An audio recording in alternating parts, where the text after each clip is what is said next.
Imagine un océano infinito de hierba que se extiende desde las fronteras de China hasta las mismas afueras de Europa. Esta es la Gran Estepa, un lugar donde, a lo largo de miles de años, civilizaciones enteras han surgido y caído. Pero de todos los pueblos que han vagado por estas vastas extensiones, fueron los escitas quienes dejaron una huella que ni los siglos ni las arenas del tiempo pudieron borrar. ¿Quiénes eran realmente? ¿Cómo consiguieron estos nómadas sin ciudades montañas de oro? ¿Y cómo lograron humillar al rey más grande de la antigüedad sin enfrentarlo en una sola batalla importante? Hoy nos embarcaremos en un viaje a través de un mundo donde las fronteras no estaban definidas por vallas, sino por el horizonte. Esta colosal llanura es una entidad geográfica única. Pero la naturaleza parece haber creado barreras deliberadamente. Al este, los picos del Pamir, el Tien Shan y el Altai se alzan hacia el cielo, mientras que los Urales intentan cortar la estepa por la mitad. Sin embargo, para los verdaderos dueños de estas tierras no existían barreras. Los delgados hilos de los pasos de Dzungaría y Fergana conectaban el este y el oeste con mayor firmeza que cualquier carretera moderna. Incluso cuando el clima comenzó a cambiar y los florecientes pastos se convirtieron en desiertos abrasados por el sol, las rutas comerciales no cesaron. Los escitas continuaron su movimiento, manteniendo los lazos entre las tribus durante milenios. En aquellos tiempos no existían fronteras políticas en los mapas. El mundo estaba dividido por montañas y ríos. Al este se encontraban las cordilleras Nan Shan, al sur el turbulento Oxus, que hoy conocemos como el Amu Daria. Al norte, sin embargo, comenzaba una verdadera pesadilla para cualquier jinete: pantanos mortales, bosques impenetrables y tundra gélida. Allí vivían las feroces tribus finougrias, pero ni siquiera su ferocidad atemorizó a los escitas tanto como las trampas naturales del norte. La estepa era su hogar, su fortaleza y su sustento. El clima aquí siempre ha sido una prueba de resistencia. En invierno, el frío cala los huesos. En verano, el calor es abrasador. En la parte asiática, la vegetación era escasa: hierbas resistentes, ajenjo y arbustos espinosos. Pero en primavera, la estepa se transformaba, cubriéndose con una alfombra de lirios y claveles. La parte europea, el sur de la Rusia moderna, era muy diferente. Aquí, la naturaleza era más generosa: robledales, tilos, fresnos y exuberantes pastos, donde el ganado literalmente engordaba ante sus ojos. Los ríos, el Volga, el Don y el Dnieper, no solo regaban la tierra, sino que también proporcionaban increíbles capturas de peces y valiosa sal. Pero lo más impactante es el reino animal. En aquellos tiempos, alces y osos, leopardos y bisontes, caballos salvajes y jabalíes vagaban por la estepa. Las águilas volaban en círculos por el cielo y las serpientes acechaban entre la hierba alta. Todo este caos viviente se reflejaba en el famoso arte escita. Probablemente hayas visto estos adornos de oro. Los animales que los adornan están congelados en poses extrañas, con los músculos tensos y sus rasgos a veces tan estilizados que transforman a un animal real en una bestia mítica.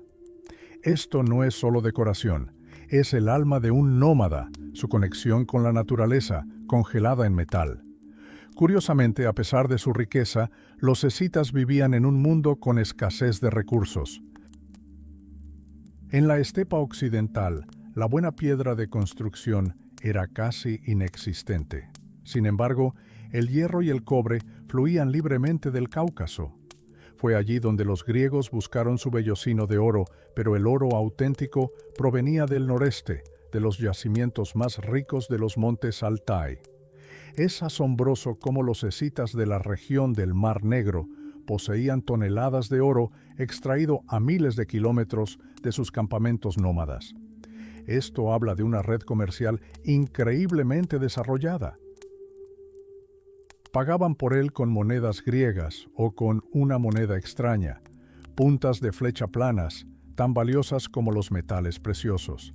Se han encontrado ámbar del Adriático y conchas de cauri del Océano Índico en sus tumbas. Escitia era una auténtica encrucijada de mundos. Pero, ¿de dónde provenían los escitas? Los eruditos lo han debatido durante siglos. ¿Eran hunos, turcos o mongoles? La mayoría coincide en que eran una rama irania de los indoeuropeos. Su lengua era cercana al persa antiguo, y su apariencia, a juzgar por los hallazgos en túmulos funerarios, era bastante europea, aunque a menudo se encontraban rasgos mongoloides en las zonas periféricas orientales. Los escitas fueron el resultado de un gran crisol de pueblos. Todo comenzó alrededor del siglo XVII a.C., cuando las primeras tribus llegaron al río Yenisei. Domesticaron caballos, aprendieron a fundir bronce y a forjar hierro. Pero la verdadera explosión llegó después, y fue China quien la desencadenó. En el siglo VIII a.C., el emperador Xuan lanzó una campaña punitiva contra la salvaje tribu Xiongnu. Esto desencadenó un efecto dominó. Al retirarse hacia el oeste, los Xiongnu desplazaron a sus vecinos, quienes a su vez desplazaron a sus vecinos, y de repente toda la estepa se vio conmocionada. Una enorme masa de jinetes se dirigió al oeste en busca de nuevos pastos. Los escitas se encontraron en el centro mismo de esta tormenta. Se enfrentaron a los cimerios, poderosos guerreros que entonces gobernaban el sur de Rusia. Se desencadenó un choque de dos eras. Los cimerios, a pie, no fueron rival para la veloz caballería escita. Los cimerios huyeron por los pasos del Cáucaso, y los escitas los persiguieron, irrumpiendo en los antiguos reinos de Urartu y Asiria. Los arqueólogos aún encuentran puntas de flecha escitas de tres caras incrustadas en los muros de las fortalezas armenias, mudos testigos de aquellos feroces asaltos. Durante 28 años, los escitas dominaron de facto el Asia Occidental. Dictaron su voluntad a los reyes, extrajeron tributos de Egipto y contribuyeron a la destrucción de grandes imperios, pero los medos demostraron ser más astutos. Tras atraer a los líderes escitas a un festín, los masacraron y los nómadas que quedaban se vieron obligados a retirarse a sus estepas septentrionales. Allí se cruzaron con las tribus locales, creando la legendaria Escitia, sobre la que Heródoto escribiría más tarde. Pero su prueba más dura les aguardaba en el siglo VI a.C. El gran rey persa Darío primero decidió que era hora de acabar con sus inquietos vecinos. Su plan era grandioso. Quería aislar a Grecia del suministro de grano y madera escita. Darío construyó un puente sobre el Bósforo, transportó un enorme ejército y se adentró en las estepas. Esperaba una batalla decisiva, el brillo de las espadas y la gloria de la victoria. Pero los escitas le reservaban una recepción muy diferente. Comprendieron que no podrían resistir la colosal maquinaria persa en batalla abierta, así que los escitas adoptaron una táctica que más tarde destruiría a más de un conquistador en estas tierras, la política de tierra arrasada. Los nómadas se dividieron en 3 destacamentos bajo el mando de los reyes Hidantirso, Escopas y Taxas. Comenzaron a retirarse, rellenando pozos, quemando la hierba y ahuyentando al ganado. El ejército persa marchó por el desierto inerte. Los días se convirtieron en semanas, el plazo de 60 días establecido por Darío se acercaba a su fin, y el enemigo seguía acechando en el horizonte, esquivo. Darío estaba furioso. Sus hombres morían de sed y hambre. Sus caballos morían sin forraje. Los escitas parecían burlarse de él, atrayéndolo cada vez más al este, hasta el Volga. Finalmente, el gran rey no pudo soportarlo más. Envió un mensajero a Hidantirso con un desafío. «Hombre extraño», le transmitió el mensajero, «¿por qué siempre huyes? Si te crees más fuerte, detente y lucha. Pero si eres más débil, reconóceme como tu Señor y tráeme tierra y agua. Y Danthirs escuchó esto con una fría sonrisa. Su respuesta pasó a la historia como símbolo de la verdadera libertad del nómada. No tenemos ciudades ni campos de cultivo, respondió. No tenemos nada que perder ni nada que defender, salvo las tumbas de nuestros padres. Intenta encontrarlas y profanarlas, y entonces aprenderás cómo luchan los escitas, y por llamarte mi señor, pagarás caro. Darío se dio cuenta de que había caído en una trampa. El vasto imperio se mostró impotente ante un pueblo sin murallas, pero con un espacio infinito. A partir de ese momento, la campaña se convirtió en una lucha por la supervivencia. Los escitas comenzaron a lanzar incursiones nocturnas, impidiendo que los persas durmieran, interceptando trenes de suministros y destruyendo a los rezagados. Cada mañana, Darío veía jinetes escitas en el horizonte, llamándolo a adentrarse en un territorio donde la muerte reinaba suprema. La guerra psicológica alcanzó su punto álgido cuando los escitas le enviaron a Darío un extraño regalo: un pájaro, un ratón, una rana y 5 flechas. Los sabios persas se devanaron los sesos durante mucho tiempo, hasta que uno de ellos descifró el mensaje. A menos que vuelen hacia el cielo como los pájaros, se entierren en la tierra como los ratones o salten al pantano como las ranas, no regresarán atravesados por nuestras flechas. Darío, el gran rey de reyes, se vio obligado a huir, abandonando a su séquito de heridos y bagajes, solo para alcanzar el puente sobre el Danubio antes de que fuera destruido. Fue la mayor humillación de su vida. Los escitas demostraron al mundo que las fortalezas de piedra no son necesarias si tu fortaleza es la tierra misma, y que tu fuerza reside en tu capacidad de ser invisible y omnipresente. Fue en ese momento que Escitia finalmente consolidó su estatus de leyenda invencible, un enigma que el mundo antiguo nunca resolvió por completo. Pero esto fue solo el comienzo de su larga y sangrienta historia. Imagina el mayor ejército de la época. El rey persa Darío, gobernante de medio mundo, se encuentra en medio de la estepa interminable. Sus soldados están exhaustos, las provisiones escasean y el enemigo, simplemente no hay enemigo. Los escitas se desvanecen como sombras, dejando atrás solo tierra quemada y pozos envenenados. Darío está furioso. Envía un mensajero al rey escita con una exigencia simple pero severa. Si crees poder resistir a mi ejército, deja de evitarme y ven a la batalla. Y si te das cuenta de que soy más fuerte, deja de huir, trae a tu señor tierra y agua y ven a mí. Pero la respuesta que recibió pasó a la historia como símbolo de absoluta libertad. El rey escita y Dantirso respondió con orgullo: Así son mis costumbres, persa. Nunca temo a nadie ni huyo de nadie. Nunca lo he hecho antes, y no huyo de ti ahora. No hay nada inusual en mis acciones. Simplemente vivo como suelo vivir en tiempos de paz. ¿Quieres saber por qué no te enfrento en batalla de inmediato? Los escitas no tenemos ciudades ni campos de cultivo. No tenemos nada que perder, y el miedo no nos obligará a luchar. Pero si tienes que derramar nuestra sangre, busca las tumbas de nuestros padres, intenta destruirlas, y entonces verás si luchamos. Y hasta que lo hagas, no entraremos en batalla a menos que nosotros mismos lo deseemos. Darío se dio cuenta de que era un callejón sin salida. Seguir persiguiéndolo a través de ese océano de hierba equivalía al suicidio. Frustrado y humillado, regresó. Los escitas, como una manada de lobos, atormentaban a su ejército en retirada a cada paso, pero los persas finalmente lograron llegar al Danubio y cruzar a salvo.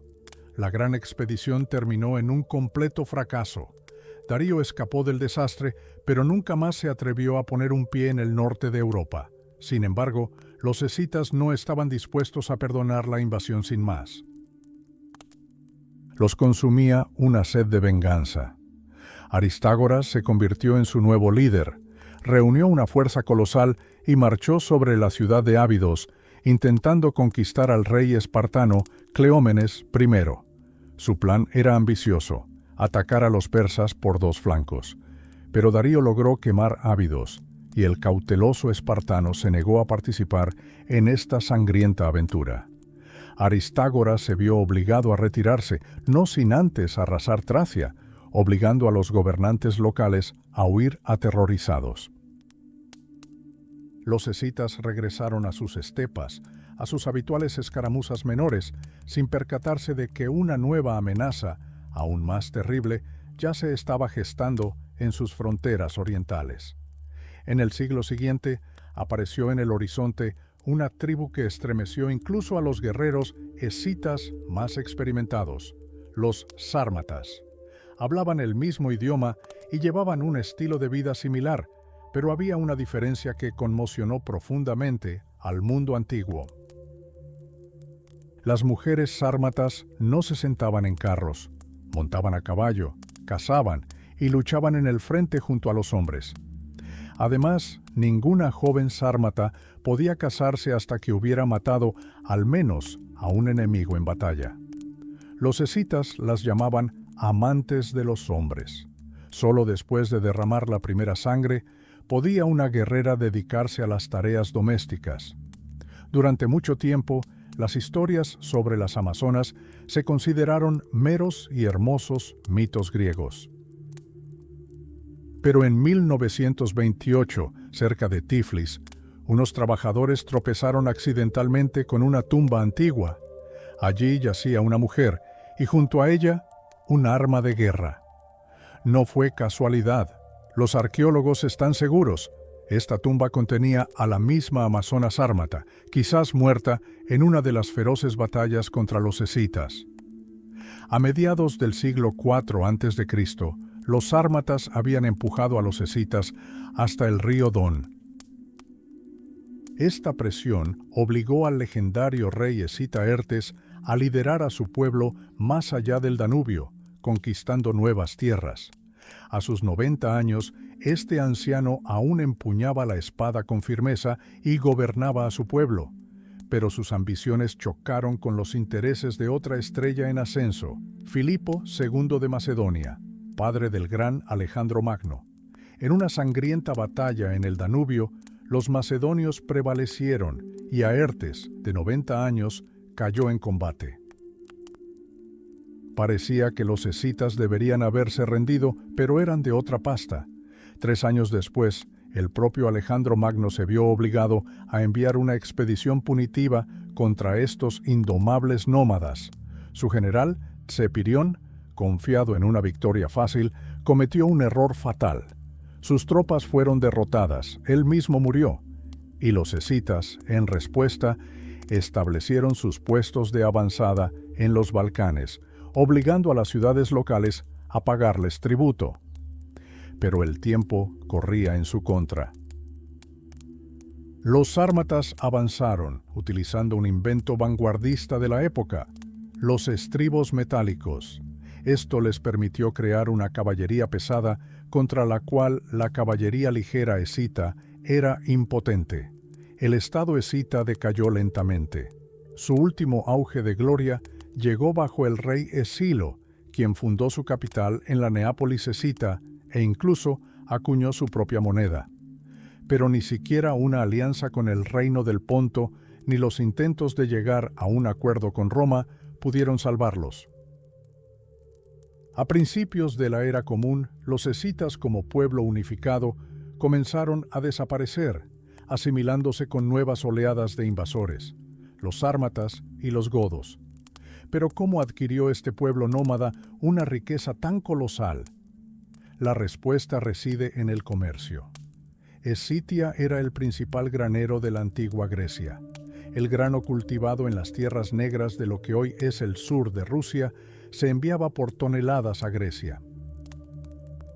A cambio, los escitas recibían no solo bienes, sino verdaderas obras de arte. El oro fluía como un río. En túmulos funerarios de la región de Kubán, Los arqueólogos han encontrado cientos de caballos sacrificados que acompañaron a los líderes al más allá, y kilogramos de joyería exquisitamente elaborada. El sistema político escita estaba impregnado de misticismo. Creían que su linaje descendía de Tarjitai, hijo del dios del cielo, e hija del Dnieper. Según la leyenda, objetos de oro cayeron del cielo, un arado, un yugo, un hacha y una copa. Solo el hijo menor de Tarjitai logró levantarlos sin quemarse con la llama sagrada y se convirtió en el primer rey. A partir de entonces, el poder se transmitía por herencia y la sociedad se dividió entre una élite y la clase obrera. Las leyes en Escitia eran duras, por no decir crueles. Si el rey pronunciaba una sentencia de muerte, no solo el culpable, sino también todos sus parientes varones eran ejecutados, eliminando así cualquier recurso. Pero el propio rey no era inmune. El rey Escilo, quien había desarrollado un profundo amor por la cultura griega, se construyó una casa en Olbia y participó en las festividades en honor a Dioniso, pagando con su cabeza. Sus propios guerreros lo consideraron una traición a la tradición y lo asesinaron en el umbral del templo. Los rituales militares escitas aterrorizaban a sus vecinos. Todo guerrero que mataba a su primer enemigo estaba obligado a beber su sangre. Se creía que esto absorbía la fuerza del enemigo vencido. A los enemigos caídos se les arrancaba el cuero cabelludo y se convertía en una especie de servilleta que se colgaba de las bridas de los caballos. Los cráneos de enemigos particularmente nobles se usaban para hacer copas engastadas en oro. En estas copas bebían vino mezclado con sangre, sellando juramentos de lealtad. Pero tras esta apariencia de crueldad se escondía una disciplina férrea.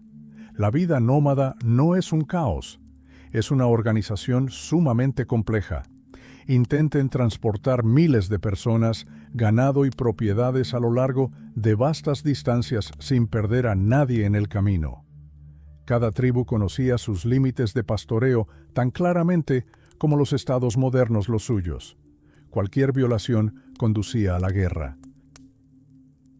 La familia escita se basaba en la poligamia. Las mujeres vivían en enormes tiendas sobre 4 o 6 ruedas, que eran auténticas casas móviles. En su interior estaban divididas en habitaciones y cubiertas con un grueso fieltro.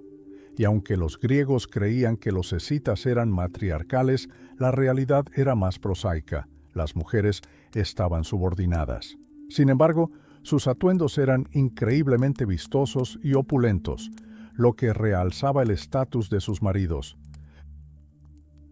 Los escitas dejaron mucho más que oro y leyendas de crueldad. Crearon un arte único, un estilo animal que aún cautiva la imaginación con su dinamismo y expresión. Eran un pueblo que no construyó ciudades, pero cuya huella en la historia fue más perdurable que la piedra. Desaparecieron, se desvanecieron en el aire, pero su espíritu de libertad y desafío permanece para siempre en los vientos de la estepa, recordándonos una época en la que las fronteras no se determinaban con mapas, sino con la fuerza del espíritu y el filo de la espada. Las fronteras del mundo escita no se trazaron con tinta sobre pergamino, sino con sangre sobre hierba y el brillo de las espadas. Pero tras esta fachada de guerreros aguerridos, se escondía una cultura tan compleja y refinada que aún desconcierta a los investigadores modernos. Imaginen un pueblo que no dejó tras de sí ni una sola ciudad, ni un solo edificio de ladrillo, pero cuyos artefactos dejan boquiabiertos de admiración a los mejores joyeros del mundo. El principal misterio de los escitas comienza con su hogar. Solemos pensar en un nómada como alguien sin un hogar permanente, pero para los escitas, su hogar siempre estuvo con ellos. Los estudiosos aún debaten si sus enormes carros cubiertos eran viviendas permanentes, a donde los jinetes regresaban tras un largo día a caballo, o simplemente refugios temporales para largos viajes. Quizás las superestructuras de estos carros fueron retiradas y convertidas en lujosas tiendas en plena estepa. Observen los hallazgos de los túmulos funerarios de Paširik en Altai.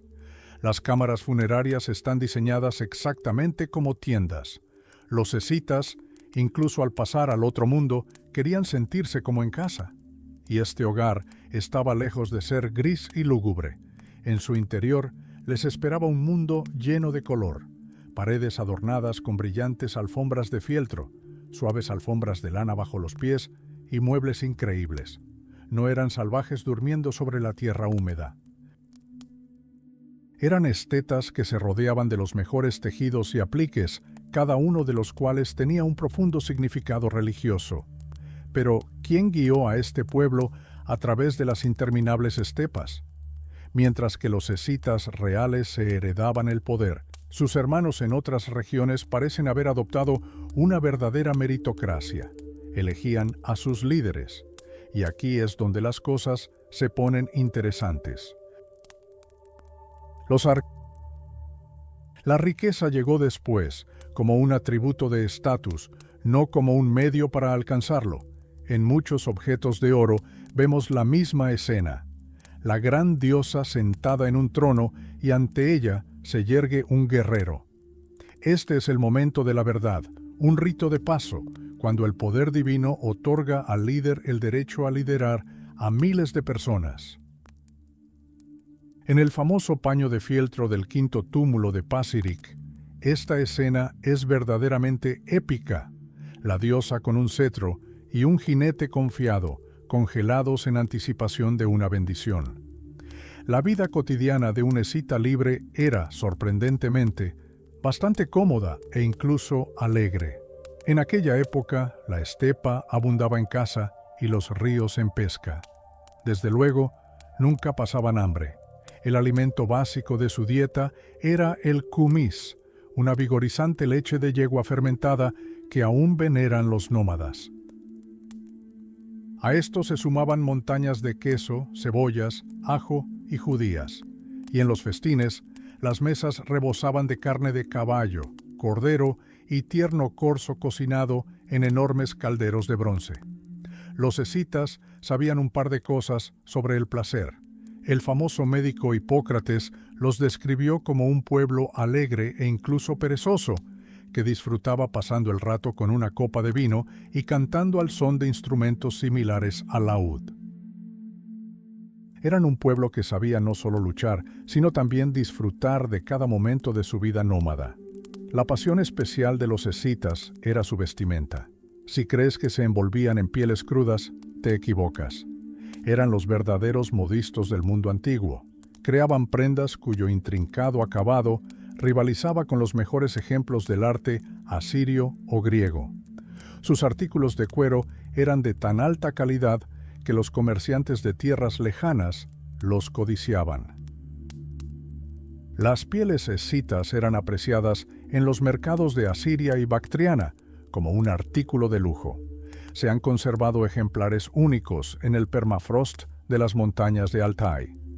Túnicas de lana con elegantes cinturas, chaquetas de cuero forradas de marta sibelina e increíbles capas de fieltro. Cada detalle estaba meticulosamente elaborado. Imagínate, las suelas de sus botas estaban bordadas con intrincados patrones. ¿Por qué decorar las suelas?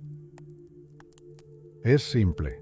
Cuando un escita se sentaba en el suelo con las piernas cruzadas, sus suelas eran visibles y se suponía que debían enfatizar su estatus y gusto. La moda femenina era aún más impactante. Enormes capas cónicas de fieltro, ribeteadas de piel y cubiertas con apliques tan intrincados que era imposible apartar la vista de ellas. Vestidos largos con corpiños ajustados, tocados altos bajo velos translúcidos. La nobleza escita lucía verdaderamente majestuosa. Incluso las famosas mujeres de piedra, que aún se yerguen sobre túmulos funerarios, llevan la huella de esta moda. Estas estatuas con sombreros altos y rostros enigmáticos preservaron la paz de los gobernantes de la estepa durante siglos. Pero lo más importante en la vida de un escita era el caballo. No era solo un animal, era parte de su alma. Los escitas fueron de los primeros en dominar la equitación, transformándolo en un arma formidable. Mientras el resto del mundo usaba caballos en carros torpes, los escitas volaban por la estepa, fundiéndose con sus corceles. Fueron ellos quienes enseñaron a Centroeuropa el arte de la equitación. En cada túmulo se encuentran enterramientos de caballos, desde unos pocos hasta cientos. Estos eran los mejores representantes de su raza, incluyendo los legendarios caballos de Fergana, codiciados por los emperadores chinos. Se creía que estos caballos tenían un origen sobrenatural y que sudaban sangre por su fuerza inhumana. Los escitas los cuidaban con devoción fanática, les recortaban las crines para que no interfirieran con la puntería del arco, trenzaban sus colas y decoraban sus arneses con oro y hueso tallado. Curiosamente, fueron los escitas quienes realmente revolucionaron la moda mundial. Su atuendo práctico, una túnica ajustada y pantalones cómodos metidos dentro de las botas, era ideal para los jinetes. Los griegos y los romanos, acostumbrados a sus togas ondulantes, tardaron en apreciar esta ventaja. Pero los chinos, afectados por las incursiones nómadas, finalmente cedieron. Para crear su propia caballería, se vieron obligados a abandonar las túnicas tradicionales y vestir a su ejército con pantalones escitas. Así, el atuendo de los guerreros esteparios se convirtió en el prototipo del traje nacional del gran imperio durante muchos siglos. La destreza militar escita se perfeccionó. Su famoso arco de doble curva, hecho de cuerno y tendón, era una auténtica maravilla tecnológica de la época. Las flechas con puntas triangulares volaban a una velocidad increíble, perforando cualquier armadura.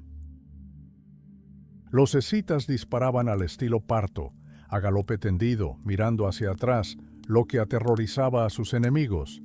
Guardaban su arco y flechas en un estuche especial, un goritos, que siempre tenían a mano en la cadera izquierda.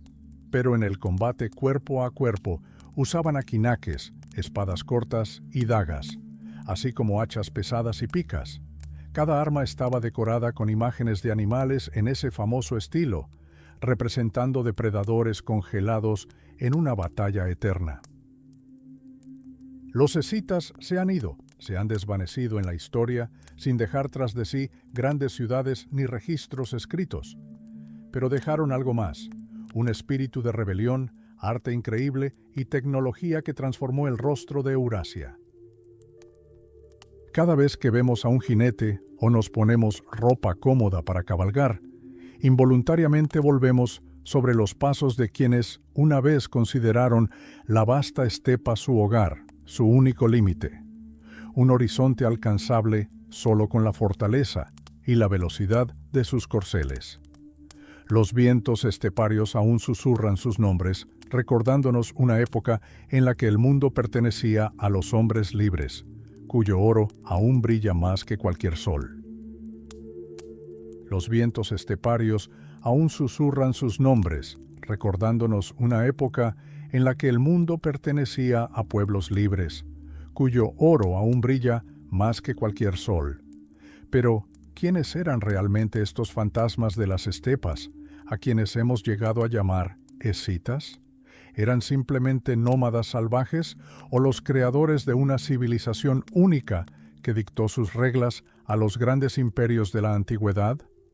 Para comprender su espíritu, imaginemos una escena digna de una película taquillera. Es el siglo V a.C. El vasto ejército del rey persa, Darío, gobernante de medio mundo, se prepara para una batalla decisiva. Frente a ellos se alzan las tropas escitas. La tensión llega a su punto álgido. Los guerreros aferran las empuñaduras de sus espadas, esperando la orden de atacar. Y de repente, en ese momento fatídico, una liebre común corretea entre los dos ejércitos. ¿Qué hacen los escitas? Simplemente abandonan su formación, se olvidan de Darío y con gritos de júbilo se lanzan en persecución del animal orejudo. Darío, al observar este caos, queda atónito, se vuelve hacia sus generales y pronuncia palabras llenas de amarga comprensión. Esta gente realmente nos desprecia. Para los escitas, la emoción de la caza y la libertad personal estaban por encima de cualquier orgullo imperial o ambiciones políticas. Pero tras esta aparente despreocupación se escondía una tecnología adelantada a su tiempo. Observen su equipo. Inicialmente, los escitas se inspiraron en los asirios y los persas, pero con el tiempo sus gustos se refinaron. Comenzaron a interactuar estrechamente con las ciudades griegas de la región del Mar Negro, lo que transformó su ejército en algo increíble. Los guerreros escitas adoptaron los cascos y escudos griegos, y en sus tumbas los arqueólogos encuentran cotas de malla de una artesanía tan fina que los caballeros medievales las habrían envidiado. Eran maestros insuperables del lazo, aunque en el fragor de la batalla confiaban más en la velocidad de sus caballos y la precisión de sus arcos. Ahora, echemos un vistazo a sus rostros. ¿Cómo eran realmente estas personas? Durante mucho tiempo, esto fue un misterio, pero las momias halladas en los montículos de hielo de Pacific han desvelado el secreto. Los líderes escitas eran verdaderos atletas de su época, hombres altos de casi 1,80 metros, anchos de hombros y fuertes. Las mujeres eran más bajas, de alrededor de 1,50 metros. Pero lo interesante es que los antropólogos aún debaten esto. Algunos los ven como europeos típicos, mientras que otros notan rasgos mongoloides que se generalizaron más tarde, tras las grandes migraciones. Si observa las imágenes de escitas en vasijas de oro, se sorprenderá. Estas personas son increíblemente similares a los campesinos de la antigua Rusia prerrevolucionaria, las mismas barbas pobladas, los mismos peinados, las mismas figuras robustas y narices grandes. Incluso su carácter les resulta familiar. Un amor apasionado por la música, el baile y una pasión por el color rojo, que consideraban símbolo de vida y fuerza. Hablando de barbas, no eran solo una declaración de estilo, sino un verdadero símbolo de estatus. Los arqueólogos encontraron algo asombroso en uno de los túmulos funerarios, la momia de un líder mongoloide que por naturaleza tenía una barba escuálida. Sus compañeros no podían permitir que el gobernante partiera al otro mundo con un aspecto inapropiado. Le fabricaron una barba postiza con cabello real, la tiñeron de negro y la sujetaron con correas de cuero. Al parecer, incluso en el más allá, un líder escita debía tener una apariencia respetable. Y si crees que la vida en la estepa es sucia y descuidada, te equivocas. Los escitas no usaban agua para lavarse como la conocemos, pero su higiene era excelente. Las mujeres preparaban un ungüento especial con madera molida de ciprés y cedro, mezclándolo con incienso y agua. Se cubrían todo el cuerpo con esta mezcla y, al lavarse, su piel quedaba impecablemente limpia y perfumada. Los antiguos griegos, acostumbrados a sus baños, se asombraban de cómo los escitas conseguían mantener esa frescura a pesar de las interminables campañas. Pero no todos los escitas eran eternos vagabundos. Imaginen una enorme ciudad a orillas del Dnieper, el asentamiento fortificado de Kamenskoye, 8 kilómetros cuadrados de territorio, protegidos por imponentes murallas de tierra y escarpadas riberas. Aquí vivían maestros metalúrgicos, herreros y joyeros. Dentro de las murallas de la ciudad se encontraban enormes corrales, donde los animales se mantenían a salvo de las incursiones enemigas. Las casas eran de madera y arcilla, algunas de las cuales alcanzaban dimensiones impresionantes, con varias habitaciones con chimeneas. En las afueras de la actual Simferópol, la Neápolis escita antaño bullía, la lujosa capital del antiguo reino escita. Era una auténtica metrópolis antigua, con palacios de piedra adornados con columnas y estatuas de bronce y mármol. Los almacenes albergaban trigo y cebada, y las bodegas albergaban ánforas con vinos caros de Grecia y Rodas. Los escitas no se limitaban al saqueo, sino que comerciaban, construían y creaban una economía que conectaba la estepa con el mundo antiguo. El mundo intelectual de este pueblo era mucho más complejo de lo que parece. ¿Conocen la historia del príncipe Anacarsis? Este filósofo escita viajó a Atenas en el siglo VI a.C., donde se hizo amigo íntimo del gran Solón. Los griegos admiraban su elocuencia escita y su agudo intelecto, pero su destino fue trágico. Al regresar a casa, Anacarsis intentó traer consigo rituales extranjeros. Su hermano, el rey Saúl, le disparó personalmente con una flecha mientras rezaba. Los escitas protegieron sagradamente su cultura de cualquier influencia externa, prefiriendo la muerte a traicionar sus tradiciones. Su religión estaba impregnada de magia elemental. Reverenciaban sobre todo a Tabiti, diosa del fuego sagrado y protectora de los animales.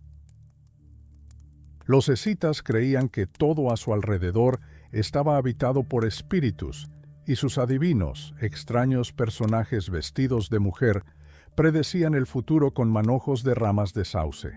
Pero, pobre del hechicero cuya predicción fallara.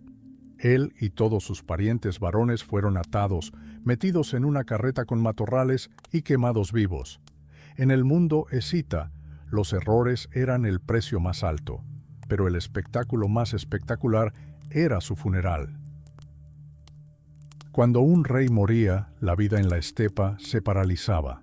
El cuerpo era embalsamado, se le aplicaban hierbas aromáticas y se transportaba durante 40 días por sus dominios.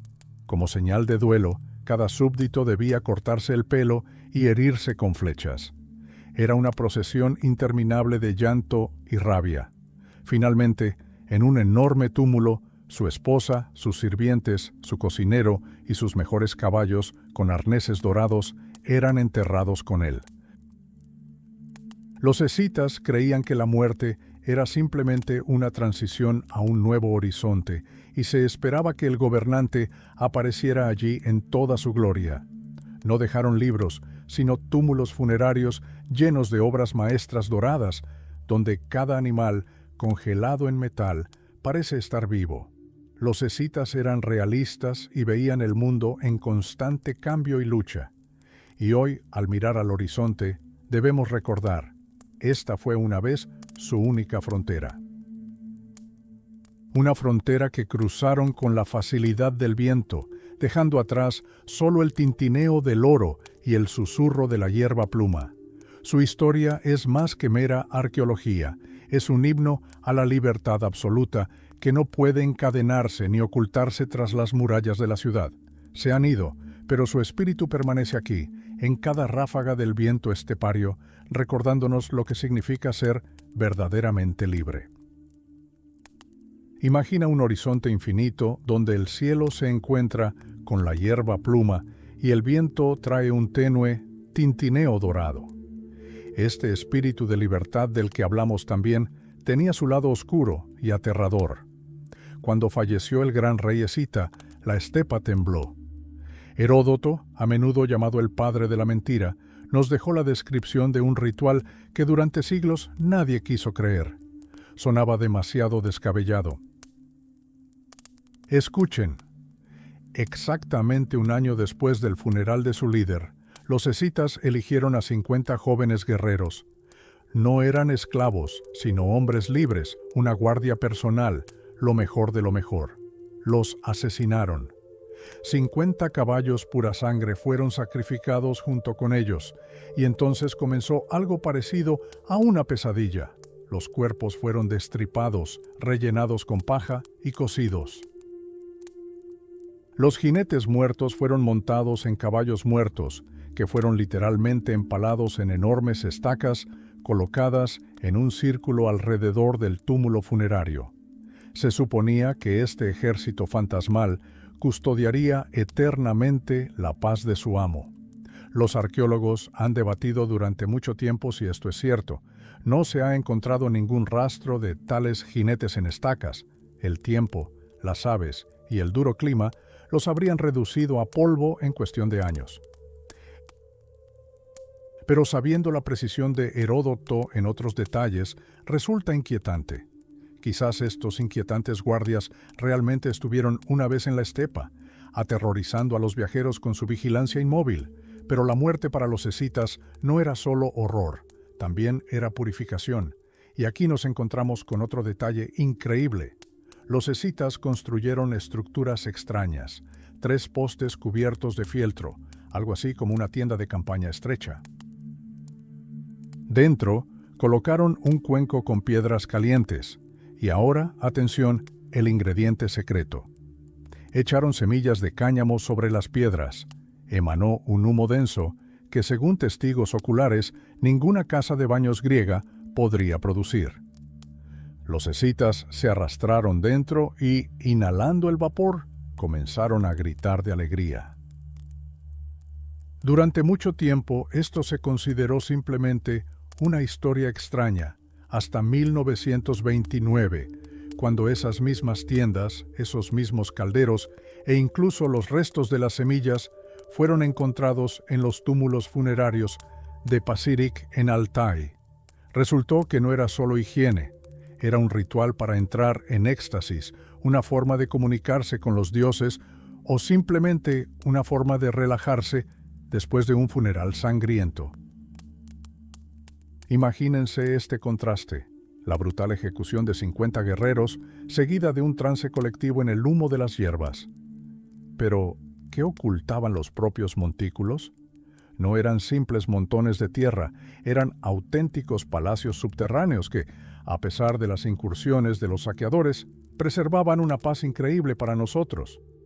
Los escitas valoraban sus tumbas por encima de todo. Cuando el rey persa Darío intentó conquistarlos, simplemente se retiraron a las profundidades de la estepa. Pero cuando Darío preguntó por qué no luchaban, los escitas respondieron desafiantes: «No tenemos ciudades que defender, pero intentad profanar las tumbas de nuestros padres, y entonces veréis cómo luchamos». Estos entierros eran increíblemente costosos. Los escitas no escatimaron nada. Los caballos sufrieron las mayores pérdidas.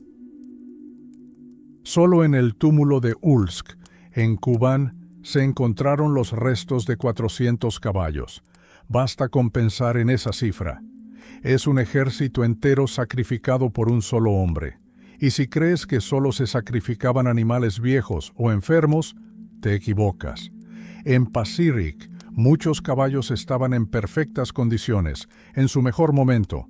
El túmulo de Chertomlik se considera el más rico y misterioso. Su historia recuerda al guión de una película de Indiana Jones. Hace 2000 años, unos ladrones entraron en el túmulo. Cavaron un pasadizo, pero en un momento dado, la tierra se derrumbó, enterrando vivo a uno de los ladrones en la tumba junto con el oro robado. Cuando los arqueólogos abrieron el túmulo, encontraron al desventurado ladrón tendido en un rincón con un montón de tesoros que nunca pudo sacar. La disposición de este túmulo se asemeja a un laberinto, una cámara central y 4 laterales. Las paredes estaban cubiertas de alfombras y esteras, y la ropa cara colgaba de ganchos. Solo quedaban miles de diminutas placas de oro, esparcidas por el suelo como una alfombra preciosa.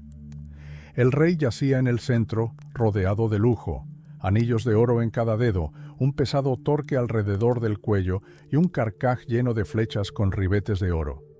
Cerca estaban sus esposas y sirvientes. En una cámara encontraron a una mujer con un velo púrpura adornado con 57 placas de oro. Incluso su espejo tenía un marco azul. Pero lo más asombroso eran los sirvientes. 5 de ellos yacían con los pies hacia su amo. ¿Por qué?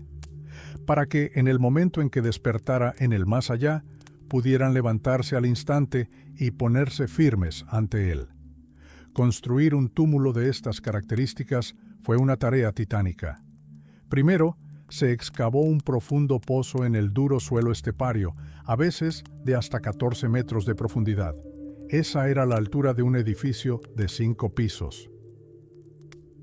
En el interior se construyeron bóvedas de madera con techos a 2 aguas, sostenidas por robustos pilares.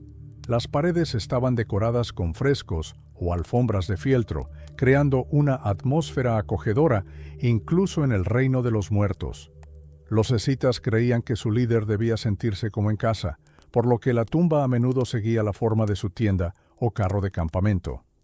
Los túmulos funerarios de Panticapaeum, cerca de la actual Kerch, ocupan un lugar especial en esta historia. Aquí, el salvajismo escita se unió a la elegancia de la cultura griega. El túmulo del zar, el túmulo dorado, el túmulo de ceniza, sus nombres resuenan con leyenda. En el túmulo de Cúloba, el rey yacía en un ataúd de ciprés decorado con tallas de marfil. En sus muñecas lucía brazaletes adornados con esfinges, obra exquisita de artesanos griegos.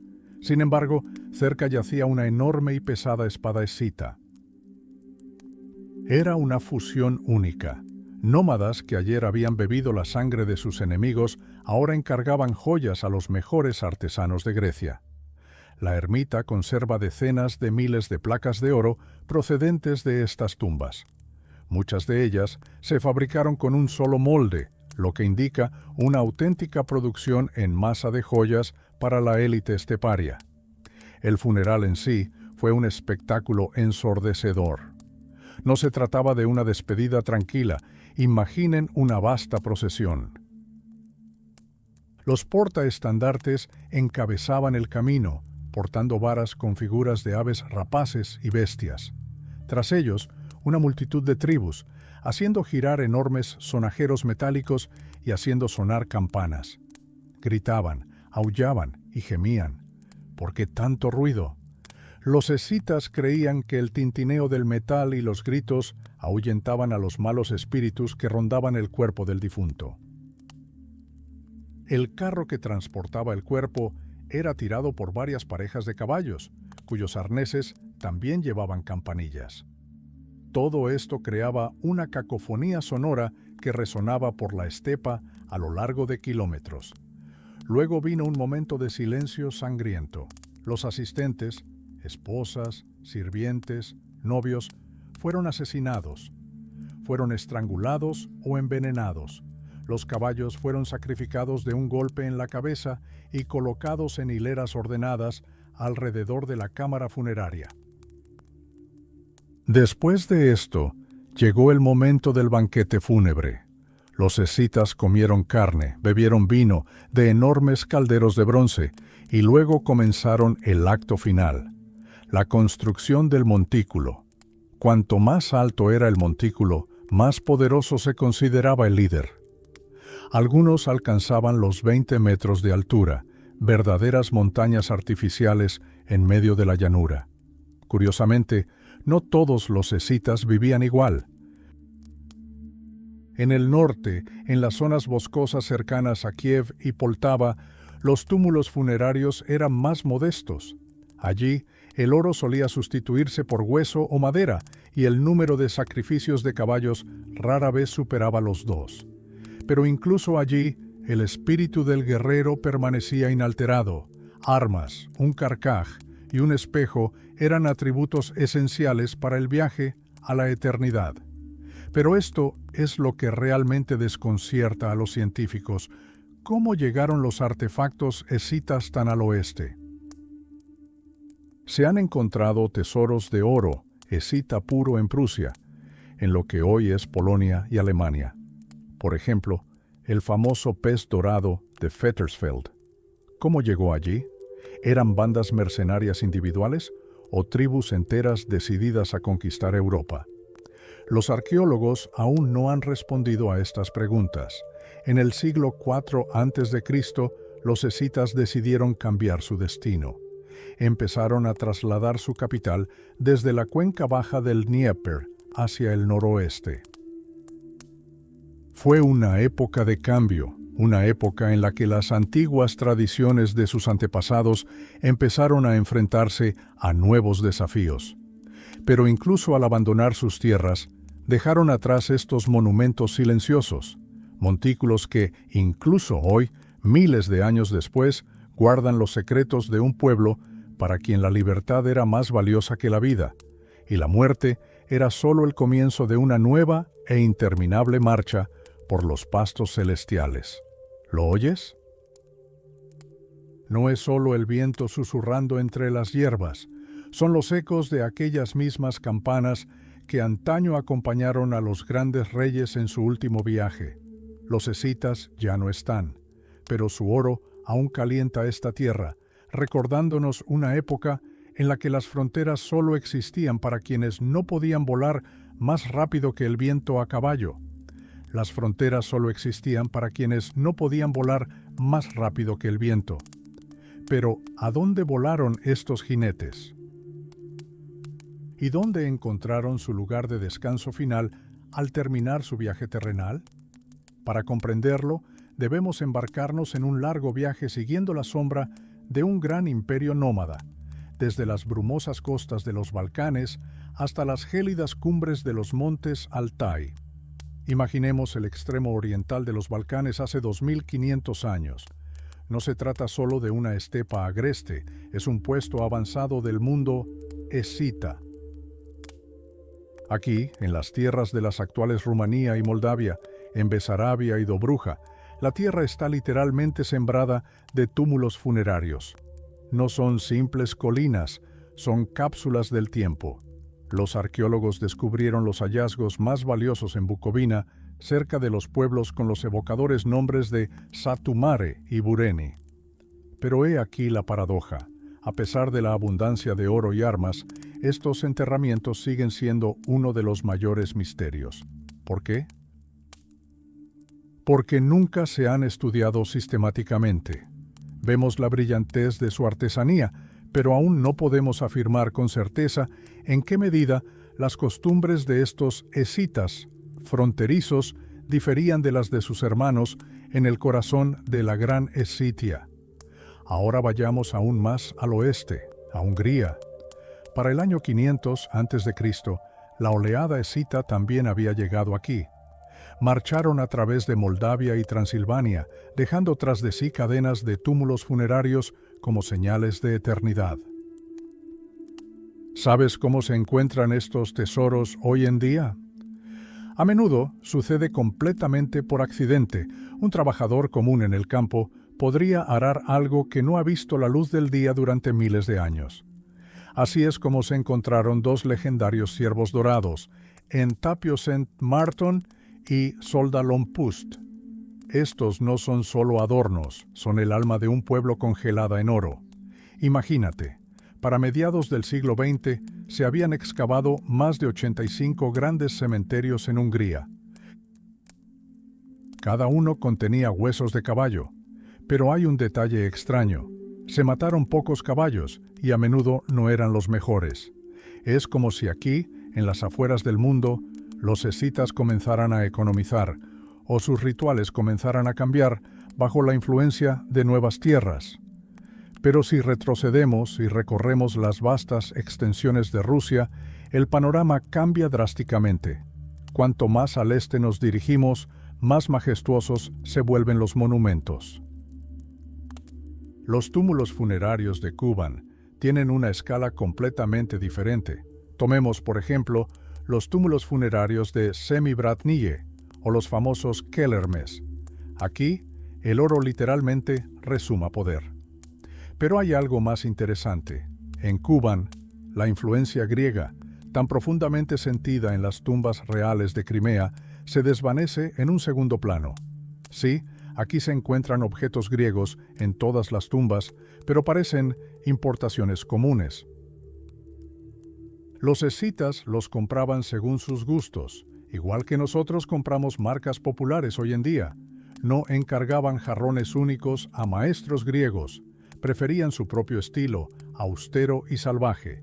Y este estilo es evidente en todo: Observen las armas, espadas, dagas, cuchillos, es pura estética escita. Pero si observamos las joyas vemos algo inesperado, un toque persa. El famoso leopardo dorado de Quelermes es una obra maestra impresionante. Sus ojos y fosas nasales brillaban con masilla de vidrio y piedras semipreciosas, y sus orejas estaban adornadas con el esmalte más fino. Es una obra digna de los reyes persas de la dinastía aqueménida. ¿Cómo llegaron estas técnicas aquí, a las estepas de Kuban? Es evidencia de que los escitas eran más que simples guerreros. Fueron un vínculo entre las más grandes civilizaciones antiguas. Pero lo más asombroso nos espera. Si crees que un túmulo funerario es simplemente un foso lleno de cosas, te equivocas. Es una obra de ingeniería de gran complejidad. En el pueblo de Kostromskaya, los arqueólogos descubrieron una estructura increíble. Enormes pilares sostenían el techo sobre una plataforma donde 22 caballos hacían guardia eterna, y en el centro de este santuario yacía un escudo de hierro, con el mismo ciervo dorado que se convirtió en el símbolo del arte escita. Pero vayamos aún más lejos, a donde el suelo se congela por completo, a Siberia. Es aquí, en las montañas de Altai, donde el tiempo literalmente se detiene.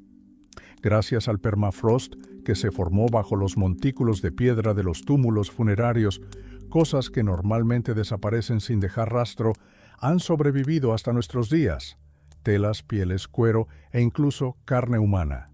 En el valle del río Berel, en Katanda, científicos han descubierto túmulos funerarios saqueados en la antigüedad. Los ladrones se llevaron el oro, pero dejaron algo mucho más valioso para la historia. Preservadas bajo una capa de hielo, se encuentran prendas que datan de hace 2500 años. Imagine una túnica de seda, cortada como un frac moderno, con forro de Marta Sibelina. O un abrigo de armiño, teñido de rojo y verde brillantes, bordado con botones de oro. Esto no es solo ropa nómada, es alta costura de la Edad de Hierro. También se encontraron allí cinturones decorados con figuras de madera de criaturas fantásticas, grifos, monstruos y osos. Y a orillas del Buktarma, los investigadores descubrieron algo aún más espectacular. 16 caballos, dispuestos en 4 filas, con la cabeza orientada al este. Todos con arneses completos, decorados con láminas de oro y tallas. Y cerca, en un ataúd hecho de un solo tronco de alerce, yacía un guerrero. Sus armas estaban colocadas de forma que pudiera cogerlas al instante al despertar en el otro mundo. Pero la verdadera sensación se produjo en Pacirik.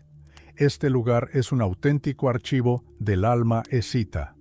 Los túmulos son bajos, cubiertos de rocas, pero bajo ellos se encuentran palacios subterráneos enteros. Las paredes de las cámaras funerarias estaban revestidas de fieltro para mantener a los difuntos abrigados y cómodos. Y no era un fieltro cualquiera, eran enormes lienzos que representaban cabezas de león, criaturas aladas con rostros humanos y aves fantásticas. Los colores aún cautivan la imaginación, azul, rojo, amarillo. En Pacirik, los muertos eran embalsamados. Esto era necesario, ya que solo se los enterraba 2 veces al año, en primavera y en otoño.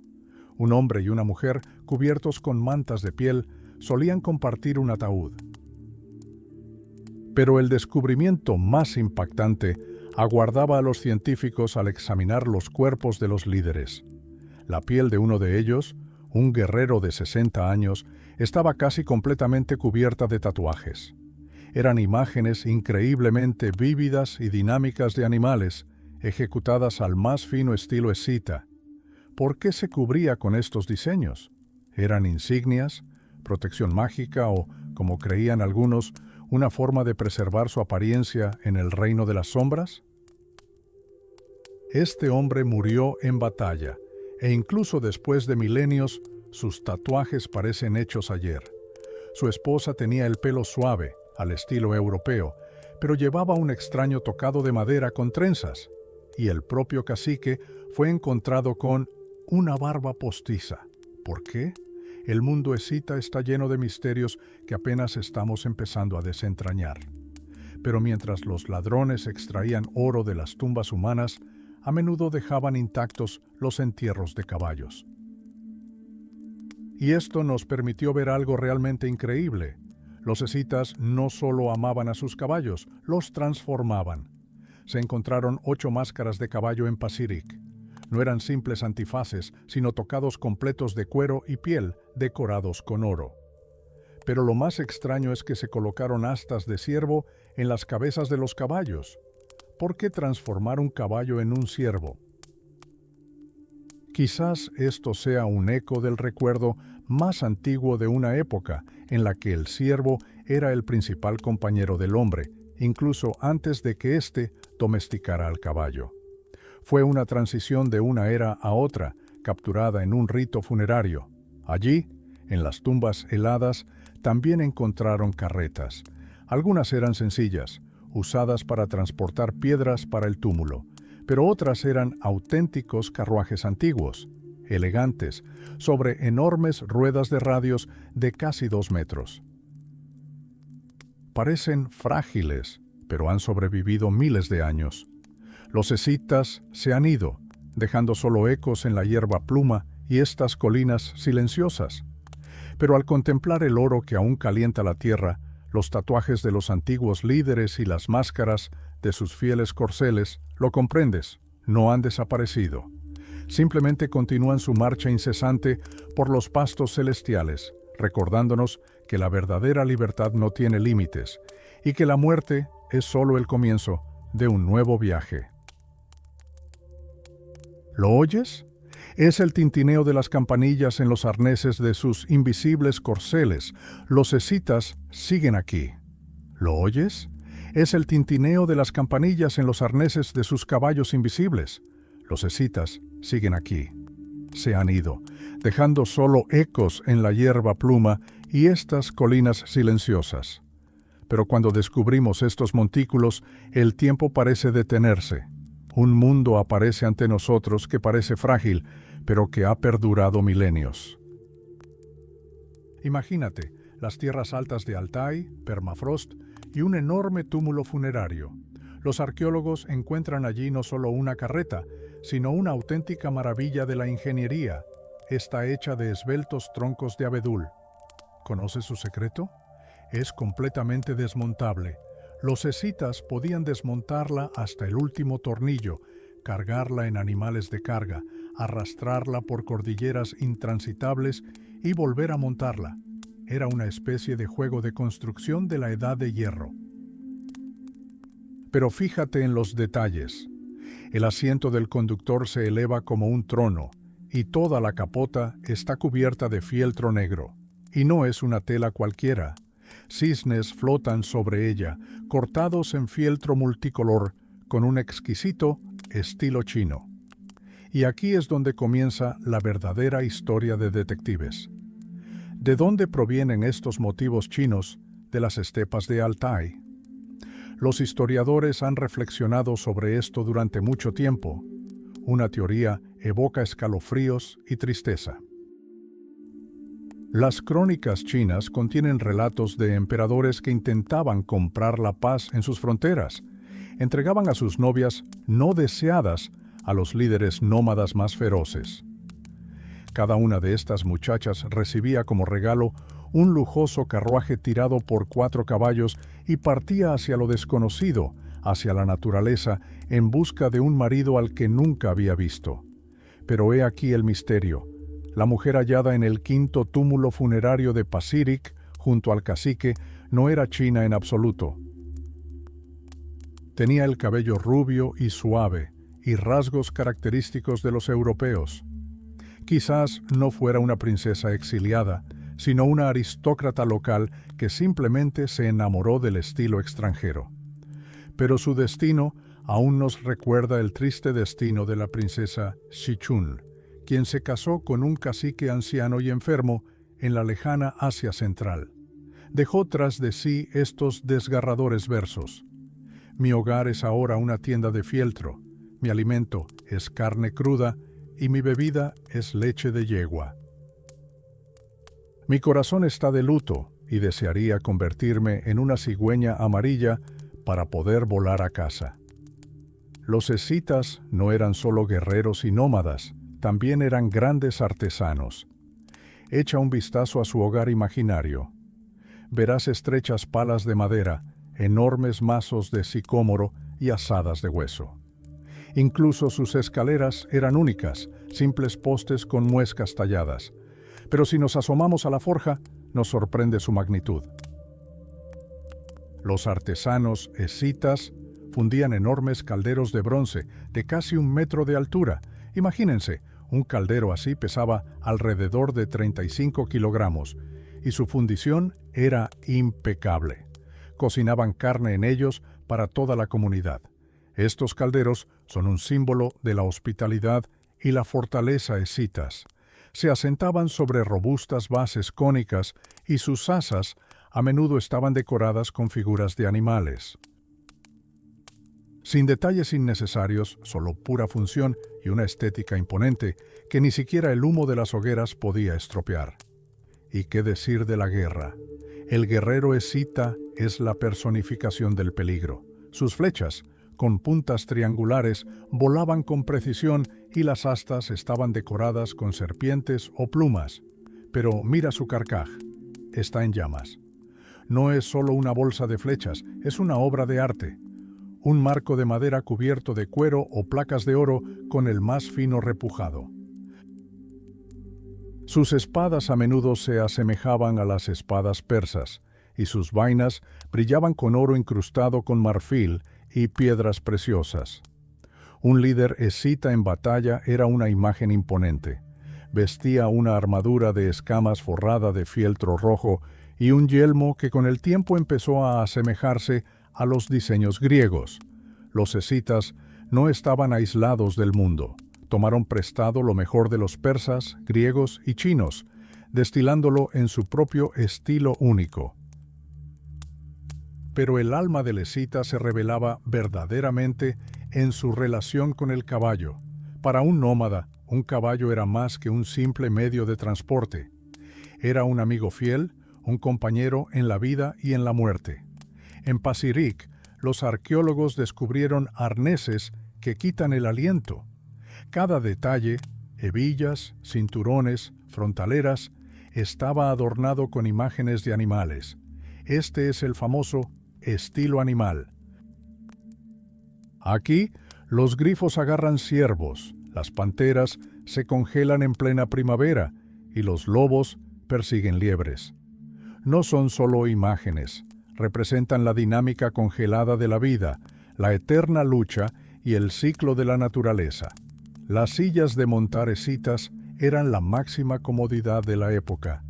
2 suaves cojines rellenos de pelo de reno, cubiertos de cuero y bordados con tanta densidad que parecían esculturas.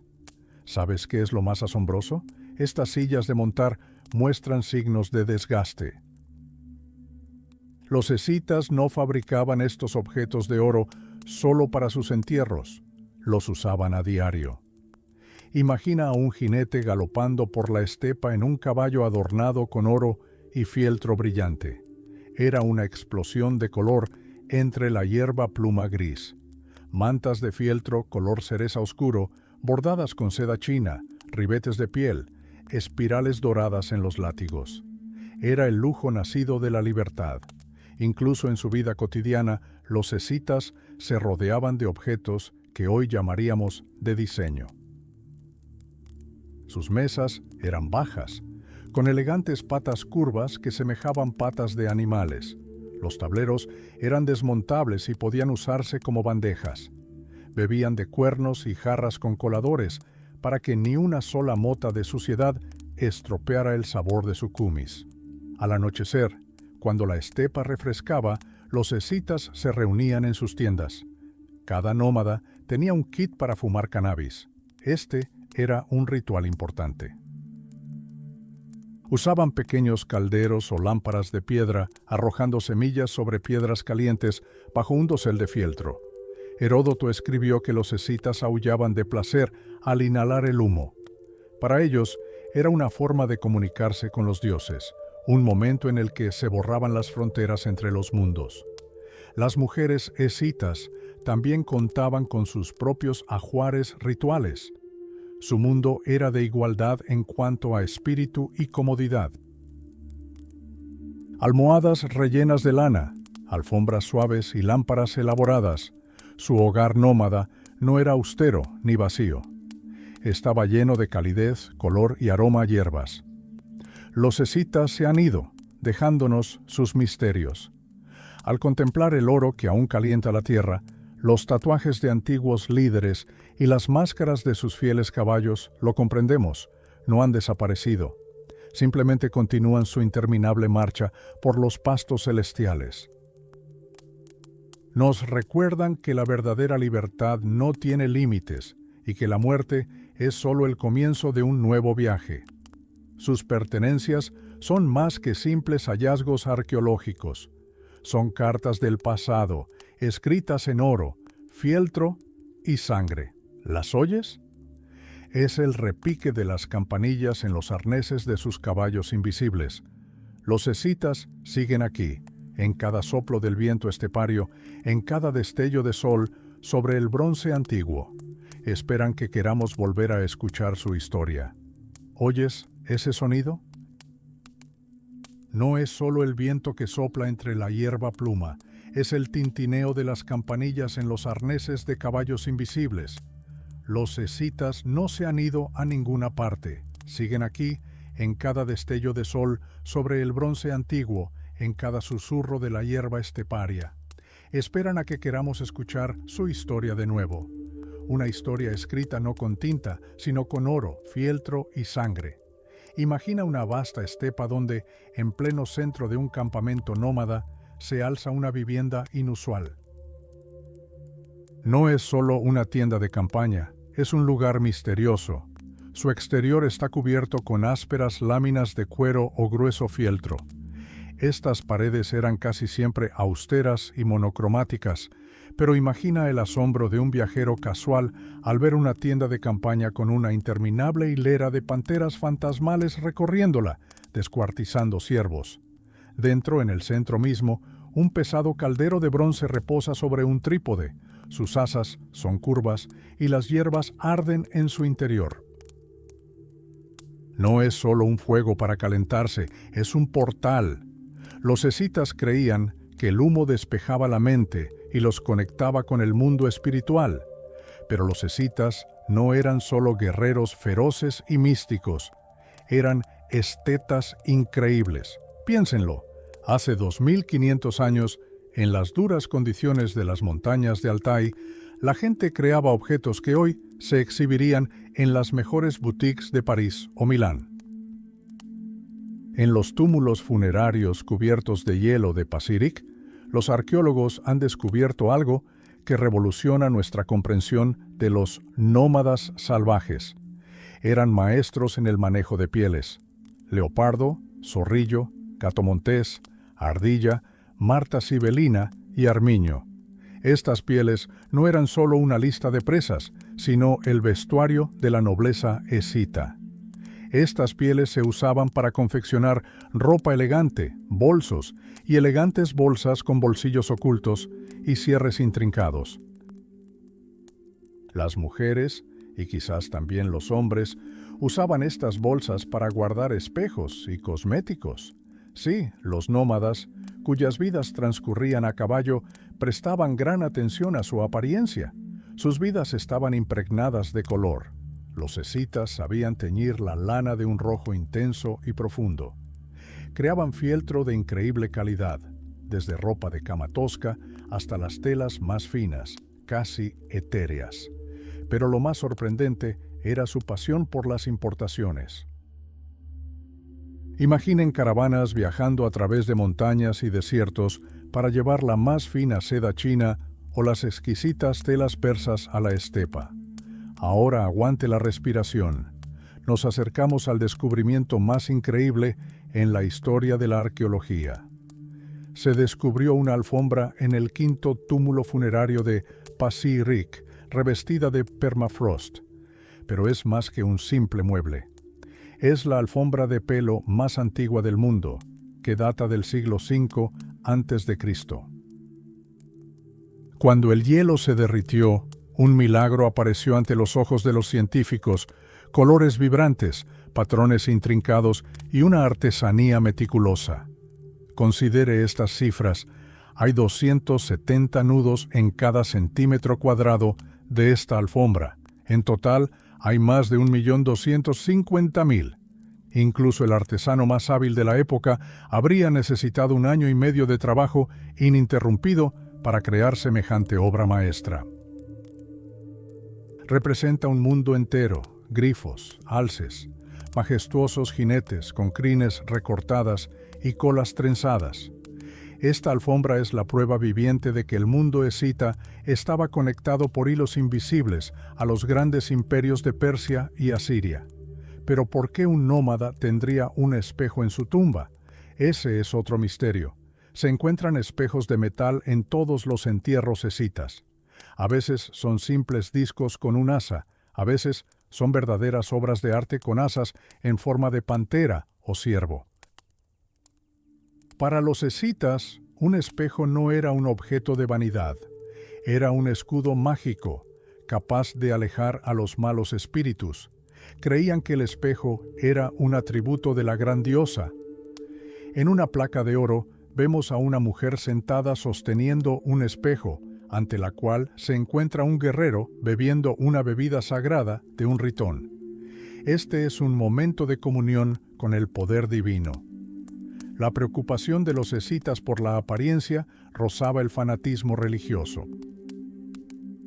Incluso las tumbas más pobres exhibían peines de hueso con motivos geométricos, y en los túmulos más suntuosos se desató un verdadero frenesí por el oro: tiaras, pendientes, anillos, enormes colgantes para el cuello.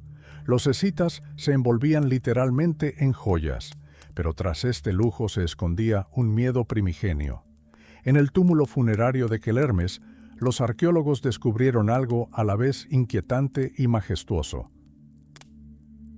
Para evitar que el alma del difunto abandonara el cuerpo prematuramente por las fosas nasales, las orejas o las cuencas de los ojos, éstas se rellenaban con una pasta especial que contenía piedras preciosas y esmalte de colores. El oro tenía como objetivo sellar los sentimientos de la persona, convirtiéndola en un ídolo eterno. La ropa estaba bordada con cientos de pequeñas placas de oro.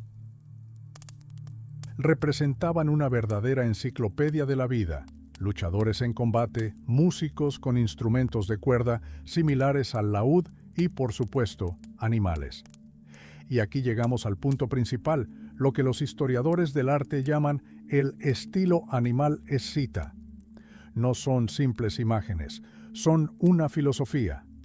Los escitas veían el mundo a través de los ojos de los cazadores. Veían a los animales no solo como presas, sino como encarnaciones de la fuerza vital. Su arte es un himno al movimiento. Observa estas imágenes. El ciervo está congelado en un galope volador. Sus patas están flexionadas, su cuello estirado, y sus astas se transforman en un patrón fantástico que llena todo espacio disponible. Los escitas temían el vacío. Cada centímetro de superficie debía llenarse de vida. La pezuña de un animal se transforma en la cabeza de otro, la cola en un pájaro, la oreja en un grifo. Este es un mundo de infinitas metamorfosis, donde todo está conectado con todo lo demás. Su arte nos parece casi caricaturesco, increíblemente dinámico. Si los escitas tuvieran cine, sería una película de acción interminable con persecuciones y transformaciones. Sabían combinar lo incompatible en una sola imagen. Un animal puede correr, caer de una flecha y mirar al espectador con serenidad. Este es el máximo nivel de abstracción que la humanidad solo alcanzaría milenios después. ¿De dónde surgió este estilo? Los académicos aún debaten sus orígenes. Algunos buscan sus raíces en Asia Central, otros en Siberia o el Antiguo Oriente. Pero lo cierto es que los escitas, como una esponja, absorbieron lo mejor de todas las civilizaciones con las que se toparon. Tomaron leones asirios, dioses griegos y lotos persas y los fusionaron en su crisol estepario, creando algo completamente único. Incluso sus armas y arneses eran obras de arte. Para un escita, un caballo era una extensión de sí mismo, así que no escatimaban en oro ni madera tallada para su decoración. Grifos en las carrilleras, ciervos en los salmos, cada objeto estaba imbuido de energía mágica protectora. Los artesanos, escitas, poseían un infalible sentido de la materia, ya fuera oro, bronce, madera o hueso, hacían que la forma respirara. Este arte no era para museos, sino para la vida, áspera, nómada, llena de peligro y belleza. No construían templos de piedra, la estepa misma era su templo, y sus dioses habitaban en las curvas de las joyas de oro. La próxima vez que oigas el susurro del viento, piensa en ellos, en quienes podían transformar el pelaje en un cuento de hadas y el metal en un instante congelado de la casa. No han desaparecido, simplemente continúan su marcha interminable por los pastos celestiales, dejándonos sus cartas escritas en oro. Y si escuchas con atención, puedes oír las campanillas de los arneses de sus caballos invisibles aún resonando en el silencio de la estepa. Los escitas siguen aquí, esperan que queramos escuchar su historia de nuevo. Los escitas siguen aquí, esperan que volvamos a escuchar su historia. Pero para comprender verdaderamente a estos jinetes del viento, debemos adentrarnos en su arte. No es solo decoración, es un código encriptado que entrelaza las culturas de las más grandes civilizaciones antiguas. Imaginen, mientras los asirios ya habían subyugado a los orgullosos fenicios y sirios, la influencia oriental comenzaba a filtrarse en las vastas estepas. Los escitas no solo saquearon, sino que absorbieron. Sus campañas por Asia transformaron el Cáucaso en un verdadero puente entre mundos. Imaginen, figurillas del dios egipcio. Bes aparecen repentinamente en Siberia Occidental y cerca de Kiev, y lotos florecen en los montículos de hielo de Pacirik. ¿Cómo es posible? Fue el primer mundo global de la historia, donde las ideas viajaban a caballo. Pero lo más intrigante fue la conexión jónica. La elegancia griega penetró en el corazón de Eurasia desde varias direcciones a la vez. Primero a través de Persia, donde artesanos griegos construyeron el colosal palacio de Darío en Susa. Luego, directamente, a través de barcos mercantes atracados en las orillas del Mar Negro, y en Panticapeo, artistas griegos incluso trabajaron codo con líderes escitas. Los escitas eran estetas. Adoraban el refinamiento jónico, pero también se desmayaban ante el opulento esplendor de Persia. Los primeros tesoros escitas aparecen precisamente cuando sus espadas retumbaban en Oriente Medio. Los túmulos funerarios de las aldeas de Kostromskaya y Kelermeskaya, el tesoro de Melgunov, no son simples tumbas, sino manifiestos de poder.